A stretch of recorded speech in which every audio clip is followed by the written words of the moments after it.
Okay, we just finished showing you the mobile reporting tools video. And now we're going to look at some examples of what you can do with some of these apps that we just looked at. Everything from Storyline to Bubblies and so on. This is a project I did with some of my Notre Dame students called Going Mobile. It's documenting 5 days in South Bend and around the state and using these mobile tools. We had one student go to an area in Gary, Indiana, had showed church ruins. People from all over the world come to this place where this church has fallen apart and has a lot of interesting natural lighting and things like that. And she used the Bubbly app to shoot the inside of the church. And it gives you a real interesting little 360-degree perspective here. And you notice you can weave all the way around. She did a very nice job of kind of painting the area around her. Very, very, very cool use of the Bubbly app, Bubbli. It's an iOS app. You can also record things in Storyline, do a little video slide or photo slideshow, excuse me, and then tweet it out and share it right off of your phone. This is one of a protest that they had on the Notre Dame campus. It was kind of a mock protest of a musical that was going on campus. And the young man has some audio with this as well as some photos that he posted as well.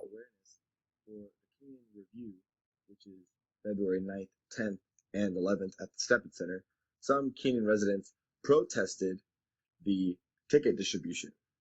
They were chanting things such as "not my review" and making mocking comments about the review as a joke. Okay, so it's just a real rough audio that he layered over the top of this right off of his phone. Notice it's very short. It's only about 6-7 photos long, and it lasts just about a minute and a half. They also did time lapse off this ticket review or Keenan review. Students actually have to line up for tickets on campus. They don't do electronic distribution. So the line is very, very, very long. So he took and did a time lapse of how long the line was.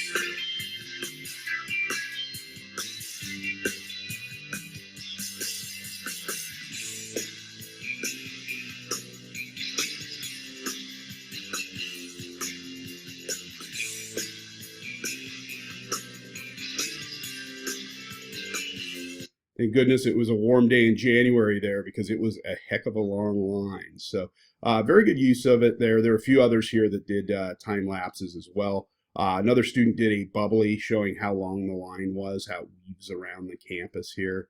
And another perspective on the same story. This student did a time lapse of a track meet, the 10,000 or 3,000 meter run, and a real good way to show that story. This is a good example of what you can do with Adobe Spark Post. You can do a little slideshow with it, or you can do a little vertical slideshow that I'll show you in just a minute.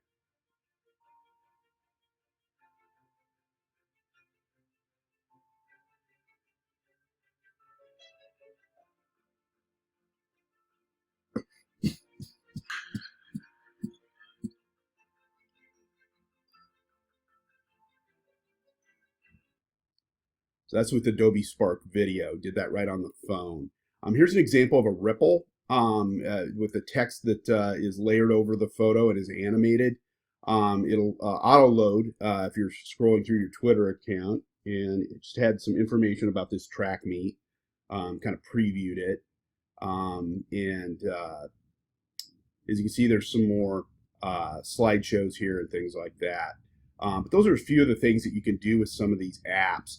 Here's another example of one. This is another Adobe Spark post or Adobe Spark page example. And this is a photo with text layered over it. Very easy to make these. Very, very easy to make these. And you can post them to the web. You can embed them into a story. Here's an example of a time lapse, a hyperlapse student shot off the top of her dorm of one of the busiest intersections in downtown Chicago, the 90 and 290 freeway interchange. It's one of the busiest intersections in the whole country. It's a real effective use of the time lapse where she's standing still, but the objects around her are moving. You can see Lauren Bavis here did this one. She's was one of my Google trainees from the Bloomington, Indiana newspaper. She did a real nice one teasing their hotline using the Ripple app. And again, that animates that text. And she could do a little call to action up here and talk about the hotline and how to reach out to them for news tips. So it's a very effective use of the tool. So those are just some examples of what you can do with the mobile reporting tools that we just showed you in the other video.